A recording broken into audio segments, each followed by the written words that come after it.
m'interpelle ce matin, c'est la prophétie. Dis avec moi, la prophétie.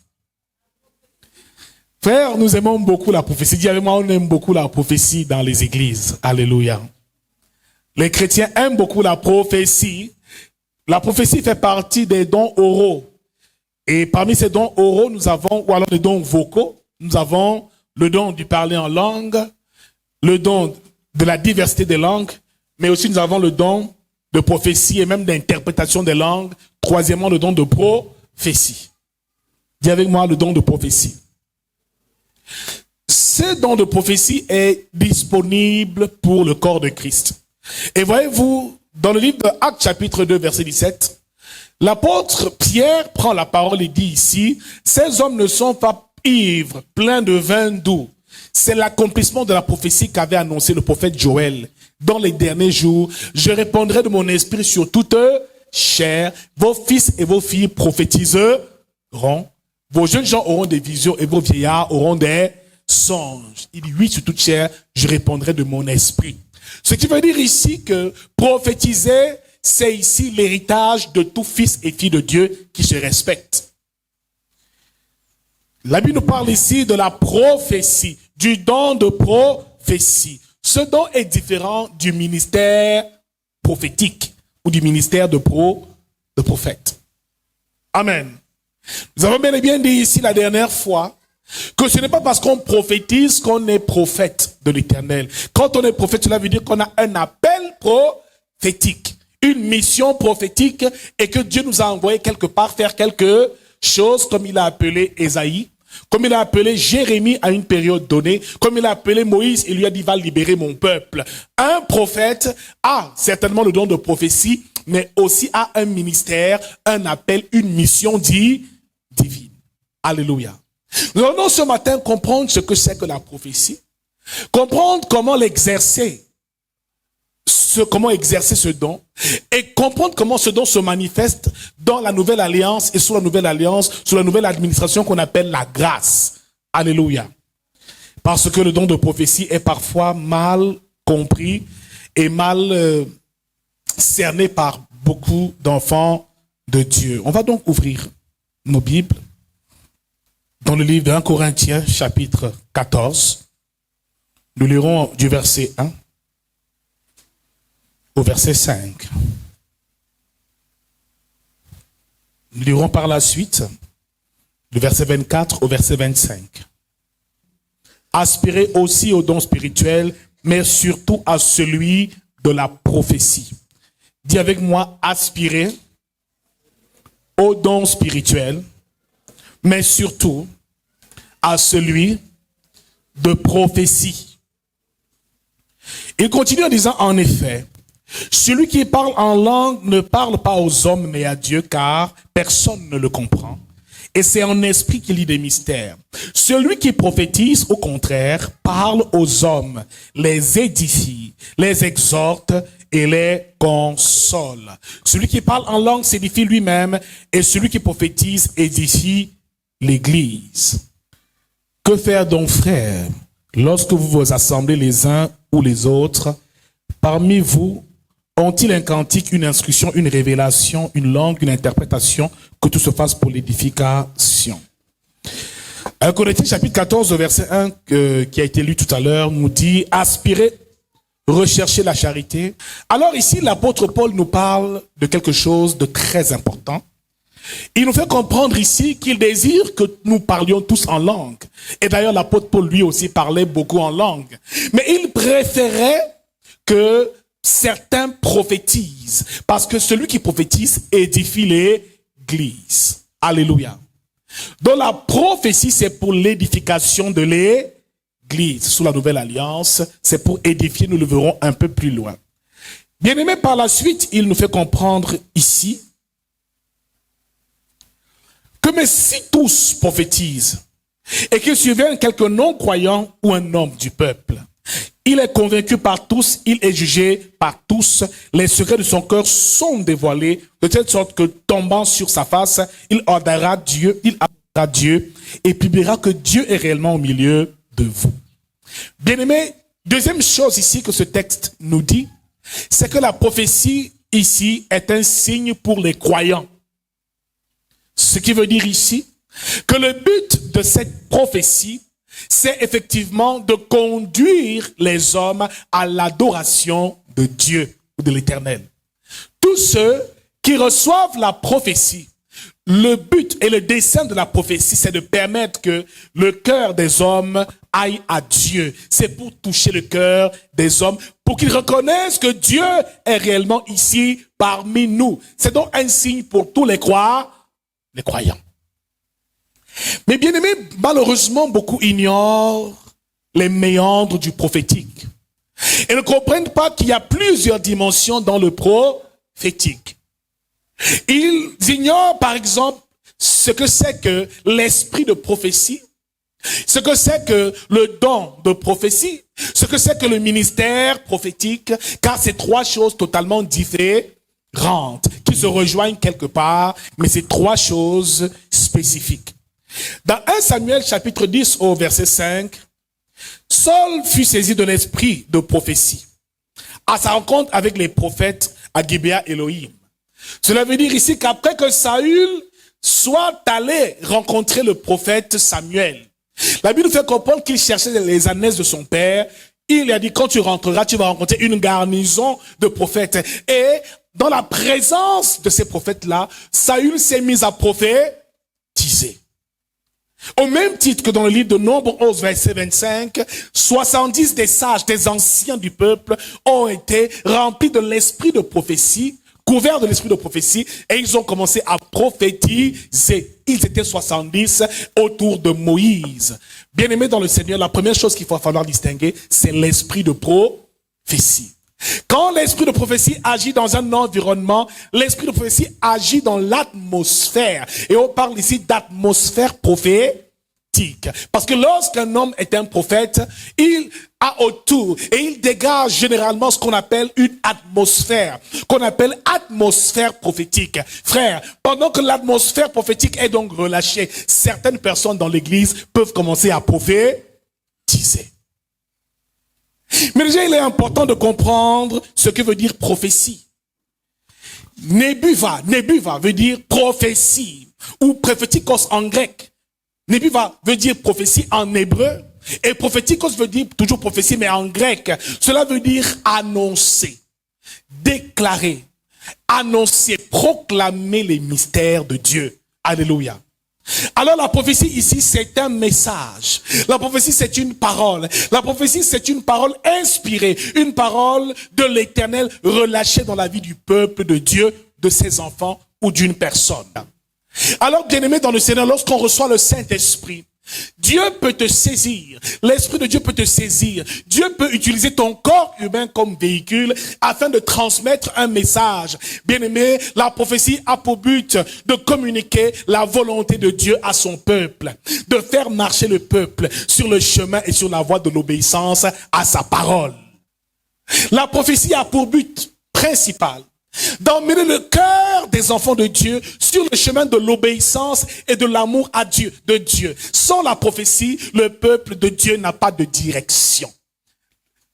Prophétiser, ici, permet effectivement d'annoncer la parole, mais surtout de montrer la direction, de conduire le peuple sur le chemin que Dieu a tracé. Une église qui n'a pas de prophétie est une église qui ne sait pas où elle va, qui est ignorante de la volonté de Dieu. C'est pour ça qu'il dit que dans le dernier jour, je répondrai de mon esprit sur toute chair. Vos jeunes gens, vos fils et vos filles prophétiseront parce que la prophétie a pour but de conduire et de diriger. Frère, la première chose qu'il faut distinguer, c'est l'esprit de prophétie qui agit dans l'atmosphère et qui agit en un lieu. Deuxièmement, il va falloir comprendre une chose. C'est qu'il y a maintenant le ministère de prophète. Et voyez-vous, il y a les prophètes majeurs, il y a les prophètes mineurs. On verra en profondeur l'enseignement sur les prophètes et sur les prophétiques. On verra ici que l'étymologie originelle, c'est nabi, veut dire inspirer, veut dire aussi annoncer, proclamer toujours. Un nabi ici, c'est un voyant. Il y a des prophètes donc qui peuvent percevoir, écouter, des prophètes qui peuvent voir, des prophètes qui peuvent ressentir. Alléluia. Qui ont des dons de voyance. Et voyez-vous, le prophète Samuel, on l'appelait le voyant. Donc, à une certaine dimension, le prophète peut être un voyant. Il peut écouter la voix de Dieu et la transmettre, comme il peut ressentir quelque chose et le communiquer. Mais bien aimé, il y a des prophètes encore plus spéciaux. Il y a des prophètes songeurs. Joseph était un prophète songeur. Sa prophétie passait par les songes et les visions. C'est pour cela, bien aimé, dans le Seigneur, que Joseph était un prophète particulier. Il y a les prophètes songeurs. Alléluia. Il y a même des prophètes écrivains. On verra plus ça plus tard. Amen. Quand Jean, sur l'île de Patmos, s'est mis à écrire le livre d'Apocalypse, après avoir eu sa vision, bien aimé, ses écrits étaient entièrement et totalement prophétiques.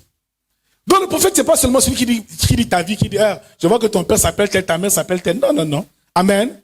Il y a aussi les prophètes messagers, comme Jean-Baptiste. Il disait seulement, répandez. C'est un prophète. Il n'a jamais parlé de la vie de quel. Son seul message, c'est répandez-vous. Il avait le message le plus triste. Alléluia. Nous, les prédicateurs, on prêche de plusieurs thèmes. Mais Jean-Baptiste, il avait qu'un seul thème. Répandez-vous. Répandez-vous. C'était son seul message. C'était un prophète messager. Et quand il annonçait encore la venue du Seigneur, il dit, moi, je vous baptise d'eau pour vous amener à la repentance, mais lui, il vous baptisera d'esprit et de feu. Ça aussi, c'était une prophétie, mais c'était un message. C'est donc ce qu'on appelle un prophète messager. Il y a les prophètes louangeurs, comme David. C'est par la louange qu'il prophétisait. Alléluia. Donc, faites attention, le prophétique a plusieurs dimensions. Amen. Il y a des personnes qui, dans leur louange, entrent dans ce qu'on appelle la louange prophétique. Nous reviendrons là-dessus à le moment venu avec beaucoup plus d'exemples et de précision. Alors ici, ce don est un cadeau, un présent donc que le Saint-Esprit nous accorde et permet que certains chrétiens développent. Ici, nous parlons ici de l'omniscience de Dieu. Parce que ça, c'est un attribut de Dieu, l'omniscience. Il sait tout. Alors ici, pendant un moment, l'Esprit de Dieu peut saisir une personne et faire de cette personne un véhicule pour transmettre un message. C'est ce qu'on appelle le don de prophétie. Alléluia. Quand Jésus dit à Pierre, avant le lever du jour, que le coq n'ait chanté 3 fois, tu m'auras déjà régné. Ça, c'est une prophétie. Et elle disait, quand Pierre s'est mis à régner Jésus, il s'est rendu compte que ce que le maître disait était vrai. Beaucoup ne font même pas la différence entre la prophétie et la parole de connaissance, la parole de sagesse. Beaucoup dans leur esprit, tout se mélange. Certains ont des paroles de connaissance, mais prennent cela pour des prophéties. Certains ont des paroles de sagesse et prennent la parole de sagesse comme une prophétie. C'est un grave problème. Et nous allons tout au long de ces enseignements découvrir un peu plus tard ce que c'est que la parole de connaissance, la parole de sagesse qu'on appelle les dons de révélation. Alléluia. Bien-aimés dans le Seigneur, ici, les dons de prophétie est un don très important. Et voyez-vous, Jésus n'a fait que l'expérimenter. Et quand il mangeait dans le plat, il dit, celui qui prendra le pain et qui boira avec moi, au même moment que moi, c'est lui qui va me livrer. Il savait que Judas allait le livrer. Et il savait tout à l'avance. Frère, il y a des prophéties qu'on gère dans la prière et qu'on révèle un moment précis quand Dieu nous demande de le faire. Ce qui veut dire ici qu'il va falloir réaliser une chose, c'est que la prophétie n'est pas seulement le message. Alléluia. C'est pas seulement un message. Amen. C'est pas seulement une parole que l'Éternel met dans ta bouche. Et c'est ce que beaucoup de personnes ignorent. Parfois, tu prophétises même sans le savoir. La prophétie numéro 1, nous avons dit, est un message, une parole. Jean-Baptiste dit, répandez-vous. Cette seule parole-là, c'est une prophétie. C'est une prophétie. La prophétie est donc un message. Nous avons dit numéro 1, message. Élie a prophétisé. Le ciel s'est fermé, plus de pluie, c'était terminé. Donc une parole, un message peut tout simplement être une prophétie. Numéro 2, la prophétie peut être aussi un conseil. Un conseil.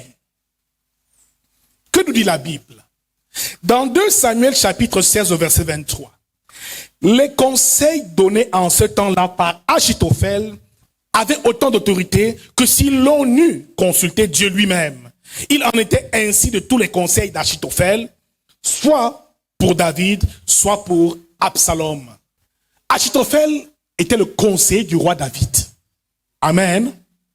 C'était le conseiller. Il passait le temps à conseiller David. Mais on disait que dans le conseil qu'il apportait à David, ce conseil avait une dimension prophétique. À chaque fois que tu donnes un conseil à quelqu'un, sous l'inspiration du Saint-Esprit, tu es en train de prophétiser.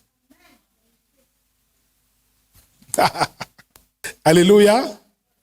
À chaque fois que tu donnes un conseil à une personne, sous l'inspiration divine, que cela ne vienne pas de ton cœur, de tes désirs, de ta pensée, de ton intelligence, que ça vienne de l'Esprit de Dieu, tu es en train de prophétiser. Si elle obéit à ce que tu dis, cela s'accomplira parce que c'est la volonté de Dieu.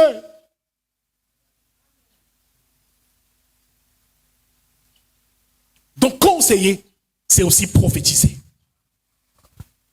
Alléluia. La prophétie est dans un message, une parole. Mais la prophétie passe aussi par le conseil. Achitophel, le conseil de David, quand il donnait un conseil par rapport à une stratégie de guerre, c'était la parole de Dieu qu'il relâchait et tout ce qu'il était dit s'accomplissait totalement. Mon frère, ma soeur, si tu as pour habitude de conseiller les gens, et à chaque fois que tu les conseilles et que leurs choses réussissent, ça veut dire que tu prophétises. Il y a des personnes qui viennent te voir tout le temps. Oh, j'ai tel problème. Va faire comme ça. Là, ça marche. Oh, maman, ça a marché. Ok, bien sûr, c'est une prophétie. Tu as prophétisé. Parce que cette personne a été édifiée, elle aussi. Dans ce message que tu as donné, elle a été édifiée. Et tu l'as certainement rassurée d'une manière ou d'une autre. Amen. Troisièmement, la prophétie peut être une louange ou une adoration. Les femmes qui chantaient, Saül a frappé 1000 et David a frappé 10 000. Ces femmes, quand David revenait de la guerre contre les Philistins, se sont mises à chanter des louanges pour dire David a frappé 10 000 et Saül, le roi Saül, n'en a frappé que 1000. Cette louange est une prophétie. On parle ici de louange prophétique. De louange prophétique, de message prophétique, de conseil à une dimension prophétique. Il y a un niveau de louange quand quelqu'un loue le Seigneur. Cette louange et les paroles qu'on déclare dans cette chanson édifient ton âme. Tu te répands, tu dis non, je vais cesser de pécher seulement parce que tu as écouté un seul chant. Tu es édifié, tu es exhorté, tu es consolé. À cause d'une adoration, tu te mets à pleurer comme un bébé. La personne n'a pas prêché, elle n'a fait que chanter et sa louange a touché ton âme. Ça là, c'est une prophétie. Parce qu'il y a dans cette louange l'édification. Il y a une exhortation dedans et il y a une consolation. Il y a des dimensions où la parole ne peut rien faire. C'est dans la louange. Quand on commence à louer en esprit, à ce moment-là, on entre dans une dimension prophétique. Les âmes sont sauvées. Beaucoup viennent donner leur vie à Jésus. À cause d'une seule adoration, leur cœur a été touché. Cette personne arrive à la repentance. C'est aussi ça, la prophétie. Dans la prédication, il y a la prophétie aussi. Si pendant que tu prêches, quelqu'un est édifié, quelqu'un est exhorté, quelqu'un est consolé, sache que tu n'as pas fait que prêcher, tu as prophétisé. C'est la dimension prophétique dans la prédication. Alléluia. Qui est béni ce matin? Qui apprend quelque chose de plus ce matin? Qui peut claquer les doigts comme ça, dit je suis béni ce matin? Qui peut claquer les pieds, dit je suis béni ce matin? Alléluia. Amen. La louange, l'adoration est aussi une prophétie. Cinquièmement et dernier point. Souvenez-vous ici que dans Marc chapitre 14 verset 8, une femme pécheresse est venue casser du parfum et a embaumé les pieds de Jésus. Elle s'est mise à pleurer, à essuyer ses pieds avec des larmes et un parfum de grand prix. Elle a ici posé une action. Souvenez-vous que la veuve de Sarepta a donné au prophète Élie sa dernière huile et lui a donné du pain et de l'eau. Tout ce qui lui restait, c'était aussi une action. Souvenez-vous des rois mages qui sont venus déposer aux pieds de Jésus de l'or, de l'encens et de la myrrhe. C'était aussi une action. Bien-aimé dans le Seigneur, la prophétie peut être une action. Un acte qu'on pose. On parle là d'acte prophétique. Quand ces trois hommes sont arrivés, ils ont donné à Jésus de l'or. L'or, c'était pour dire que tu es roi. Tu es le roi des rois. Ils ont donné à Jésus de l'encens. L'encens veut dire tu es souverain sacrificateur, tu es prêtre, selon l'ordre de Melchisédek. Ils ont donné à Jésus la myrrhe. La myrrhe, c'est ce qu'on donnait au crucifié sur la croix, le vin mêlé de myrrhe. Il a refusé de le boire. Le troisième a donné de la myrrhe pour son sacrifice. Jésus était roi, il était prêtre et il devait se sacrifier. Cet don-là des mages, c'était toute une prophétie. La prophétie peut être une simple action. Comme Isaac a dit à son fils, Ésaü, va me préparer du gibier et donne-le-moi à manger, que je le mange à ta main, afin que mon âme te bénisse. Cet acte-là, c'est toute une prophétie. Donc la prophétie, c'est pas seulement Dieu m'a dit que ceci, Dieu m'a dit que cela. Non, pas du tout. Alléluia. Alors s'il t'est arrivé d'agir d'une certaine manière, de donner quelque chose sous l'inspiration du Saint-Esprit, cela est prophétique. Quelqu'un est là comme ça, tu sais même pas pourquoi. L'Esprit te dit que prends tes chaussures, tu lui donnes. Tu prends tes chaussures, tu enlèves, tu lui remets. C'est pas un hasard. C'est un acte prophétique. Faites très attention. Qui est béni ce matin? Qui est vraiment béni ce matin? Alléluia. Bien-aimé dans le Seigneur, cette femme qui a embaumé et qui a essuyé les pieds de Jésus avec du parfum. Les gens se sont plaints, même Judas a dit, mais non, on aurait dû vendre ce parfum et le donner, prendre de l'argent et tout ça et aider les pauvres. Jésus dit, non, vous aurez les pauvres tous les jours. Les pauvres seront toujours avec nous. Elle l'a fait en préparation à mon embaumement, à mon sépulcre. C'était une préfiguration du fait qu'il allait mourir et qu'il allait être embaumé. Donc chaque action que Jésus a posée était prophétique. Donc une action, un acte est une prophétie aussi. Alléluia. Amen. Donc ici, tous ceux qui agissent, qui louent, qui adorent, qui prêchent, qui conseillent, sous l'inspiration de l'Esprit de Dieu, sont en train de prophétiser. C'est ça qu'on appelle le don de prophétie. Il ne se limite pas seulement à dire ceci ou cela. Mais d'ailleurs, même quand on te dit que toi, là, tu t'appelles tel, c'est pas une prophétie. Amen. C'est ce qu'on appelle une parole de connaître. Mais on le verra plus tard. Celui qui fait ça, c'est pas un prophète. Il ne prophétise pas. Il a reçu une parole de connaître. Je vois que là où tu es là, tu as mal au ventre. Tu as mal au ventre. Oui, papa, oui, oui. Et puis quoi? Encore. Mais édifie-moi alors. Tu as mal au ventre. Et ça fait déjà 1 an que tu as mal au ventre. Oui, c'est vrai. Maintenant, édifie-moi. Cette maladie est causée parce que tu as bu un verre. Ah! Tu as bu le verre quelque part, tu as mangé quelque part. C'est là-bas où tu as été empoisonné. Là, tu es édifié. Alléluia. Maintenant, il t'exhorte. C'est quand toi tu feras ceci. Et tel nombre de prières. Pendant tel nombre de temps que tu recevras ta guérison. Sois-en sûr. Tu vivras, tu ne mourras. Parce qu'il finit toujours par te consoler. Mettre un peu de miel sur l'affaire pour que tu sois en paix. Quand il a fait ça, il vient de faire une prophétie. Si c'est limite à ce que tu es ou à ce que tu vis, ce n'est pas une prophétie. Parce que ça ne t'édifie pas. Ça ne t'exhorte pas. Ça ne te console pas. Qui est béni ce matin? Qui est vraiment béni ce matin? Nous verrons plus tard ce que c'est que la parole de connaissance, ce que c'est que la parole de sagesse et comment manifester le discernement des esprits. Parce que tout ça, c'est ce que le prophète utilise généralement et c'est nécessaire pour tout le corps de Christ. Donc si tu es ici, ma prière ce matin, c'est qu'à partir de ce jour, tu commences à prophétiser. Que tu commences à parler sous l'inspiration du Saint-Esprit. Que tu commences à louer sous l'inspiration du Saint-Esprit. Que ta louange amène les âmes à la repentance. À ce moment-là, tu prophétises déjà.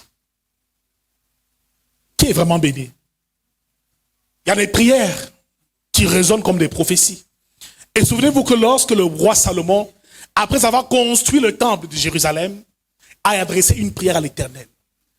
Il dit que ce lieu soit un lieu de visitation. Tout ce que ton peuple dira lorsqu'il entrera dans ce temple-là va être exaucé. Tout ce que Salomon a dit là, c'est ce qui devait s'accomplir. Il y a une dimension où quelqu'un prie pour toi. Frère, ce n'est pas une simple prière, c'est-à-dire une pro. Parce que tout ce qu'il déclare dans la prière par rapport à toi finira par s'accomplir. Bien-aimé dans le Seigneur, une prophétie qui vient de Dieu. Un des signes, c'est que cette prophétie trouve ce qu'on appelle l'accomplisseur. Quand tu prophétises sur quelqu'un ou sur une chose, cela a de l'effet. Alléluia. À un temps prévu par Dieu, cela va s'accomplir. Maintenant, pour terminer, faisons la différence entre la prophétie et la divination. Parce que la divination existe aussi. La divination et la prophétie, c'est presque la même chose. On révèle aux gens des choses cachées et des mystères de Dieu. Et Actes chapitre 16, la Bible déclare ici que Paul et Silas allaient au temple. Ils ont rencontré une femme qui parlait. Et ils disaient, ces hommes sont des serviteurs du Dieu très haut. Écoutez-les, ils vous montrent les chemins du salut. Mais tous les jours, elle parlait comme ça. Paul a commencé à être agacé parce que Paul avait en lui le discernement. Ce n'est pas toute parole qu'on prêche qui vient de Dieu. Entre la divination et la prophétie, la première chose qu'il faut distinguer, c'est quelle est la source. Quelqu'un peut te dire quelque chose de vrai, mais la source n'est pas bonne. Quel esprit l'alimente et quel esprit lui donne l'information? Si l'information qu'il reçoit ne vient pas du Saint-Esprit, ce n'est pas la prophétie, c'est la divination. Parce que les ancêtres du village peuvent lui parler. Les calebasses de sa grand-mère peuvent lui parler. Les génies des eaux peuvent lui parler. Les esprits de la forêt peuvent lui parler. Et il vient ici dire des choses qui tombent vraies, mais cela n'a pas une bonne source. Et c'est pour ça que le discernement des esprits est très important pour savoir quelle est la source de cette prophétie. Donc ce n'est même pas toute prédication qu'il faut écouter. On va tous les jours sur Facebook, le message de tel. Tu ne sais pas quelle est sa source à lui. Après avoir prêché, il dit même la vérité. Mais quand il part, il va nourrir son totem derrière sa maison. N'écoute pas n'importe qui. Fais attention. Beaucoup se retrouvent en train d'être envoûtés par une simple prédication. Fais attention. Il dit la vérité. Mais derrière ces vérités, il y a un mensonge. Le diable est le père du mensonge. Et il se déguise souvent en ange de lumière pour détruire les hommes. Faisons donc très attention à tous les messages qu'on écoute. On n'écoute pas n'importe quel prédicateur. Écoute un prédicateur quand, dans ton esprit, tu as discerné pour savoir quelle est la source de son message. Vous savez qu'il y a des sœurs qui peuvent venir chanter ici. Jéhovah est... Mais elle est habitée par une sirène des eaux. Elle est en mission pour envoûter tout le monde. Vous savez ça? Il y a des gens qui viennent à l'église. Elle chante à la chorale. Il y a eu le témoin d'une femme, elle était une sirène. Elle a 18 ans. Bien aimée, quand elle arrive ici, elle commence à adorer. Elle a une voix angélique. Tout le monde dit, oui, elle adore. Mais au contraire, elle envoie des démons. Elle appelle ses esprits que venaient envahir les... Depuis que la sœur a commencé à chanter à l'église, les gens ont commencé à faire la fornication, l'impudicité, les adultères, les pasteurs couchés avec les femmes des autres. C'était devenu Sodome et Gomorrhe. À cause de son adoration, nous faisons attention, discernons. Ne donnons pas le micro à n'importe qui. Avant de donner une tâche à quelqu'un, il faut d'abord checker la personne. Il faut discerner quelle est la source. Quelle est la source de cette personne? Quel esprit le conduit? Elle prophétise, elle dit des vraies choses, mais est-ce que cela vient de Dieu? Et Paul l'a discerné. Il a été agacé dans son homme intérieur. Il dit non, ça là, elle dit les vraies choses, suivez-les, mais ça ne vient pas de Dieu. Il a prié pour cette femme a été délivrée. Au point où les maîtres de ces hommes sont venus arrêter Paul et Silas, on les a mis en prison. Et voyez-vous encore, en prison, ils ont prophétisé. Vous savez comment ils ont prophétisé? En louant Dieu, en louant Dieu. Ils ont levé des louanges. C'était une prophétie. Quand ils ont levé la louange, les murs, la prison, les chaînes se sont brisées, la prison s'est détruite et ils ont été délivrés. Si tu doutes que la louange peut être une prophétie, fais attention. Il y a des louanges quand tu commences à louer ici. Quand tu atteins la dimension prophétique, frère, les malades commencent à guérir. Demande au roi David comment il faisait avec le roi Saül. Quand Saül était malade, possédé par ce mauvais esprit, quand il jouait de la harpe, Saül retrouvait la guérison et la santé. Alléluia. Donc ici, la différence entre la prophétie et la divination, première différence, pour terminer, c'est d'abord la source. la source de la révélation ou la source du message. Tu peux être là, tu dis des choses, mais c'est ton grand-père qui est mort, ton aïeux, qui dans l'esprit te révèle certaines choses. Parfois, tu peux même ne pas le savoir. Tu peux te dire que c'est le Saint-Esprit, hein, mais ça n'a rien à voir avec le Saint-Esprit. Parfois, c'est un esprit de python, un serpent familial, le python là dans les familles. Le totem de la famille, il vient te parler, tu dis des choses aux gens, tu pourrais, oui, c'est exact, ouais. Ah. Mais c'est un python qui était en train de parler. Fais bien attention. La source, première chose. Alléluia. Deuxième chose, la différence entre le don de prophétie et la divination, c'est que celui qui fait la divination ne donne pas la gloire à Dieu. Quand il prophétise, c'est pour sa propre gloire.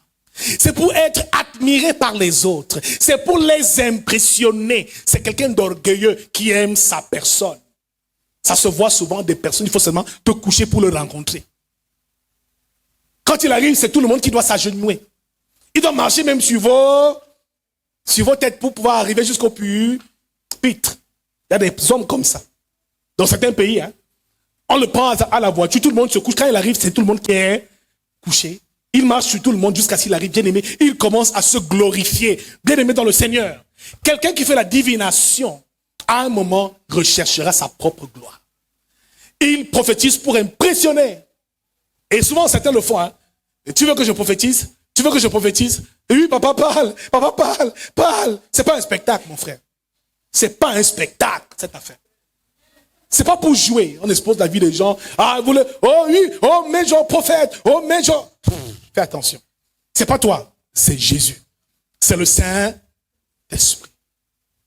Déjà, même dans le prophétique, Dieu ne parle pas à tout moment. Hein. Dieu n'est pas ton petit copain qu'à chaque instant il dit des choses. Hein. Ah, ma soeur, je vois que tu vois ceci. Ah non. Ah, tonton, il y a des fois tu arrives ici, là. Je veux prophétiser, il n'y a rien. Dieu dit seulement repentez. Je dis repentez-vous, c'est la seule prophétie. On termine, on s'en va, on prie pour la repentance. J'ai déjà prophétisé, c'est suffisant. Mais si chaque jour je dois commencer à parler sur vos vies, ce n'est plus la prophétie, c'est la divination. Dieu ne parle pas n'importe comment à tort à travers. Ce n'est pas l'ami de quelqu'un. Le Saint-Esprit. Oh, vous me faites rire. Que tu organises que non, demain là, il y aura miracle, mais c'est toi qui organise. Venez, on va vous guérir. Je vais vous guérir, c'est toi qui guéris. Le jour là, il peut même dire que je ne descends pas, tu es là, tu es foutu. Mais si tu deviens maître du Saint-Esprit, ça veut dire que toi là, c'est déjà la divina. Tu ne peux pas contrôler ce genre de puissance et de force.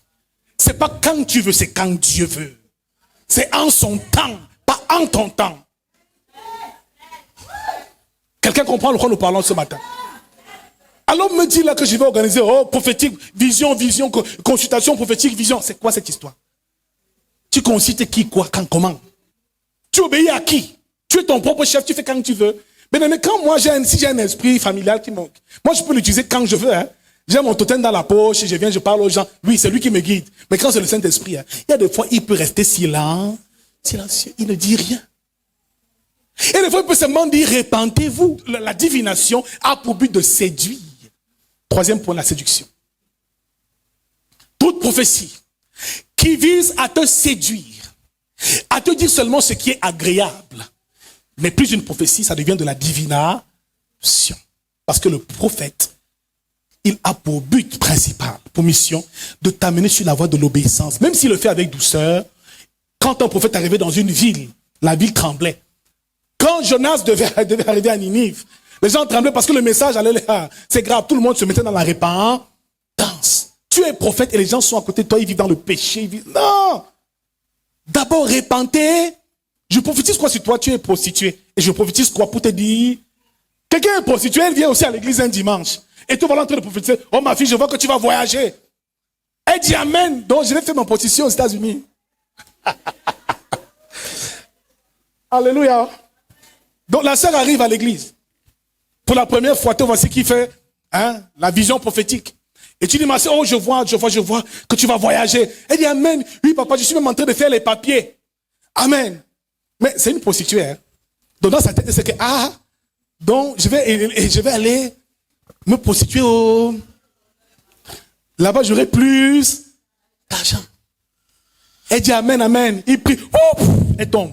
C'est bon, prier, alléluia, on acclame, c'est terminé. Mais papa, cette sœur a besoin d'abord de recevoir Jésus-Christ.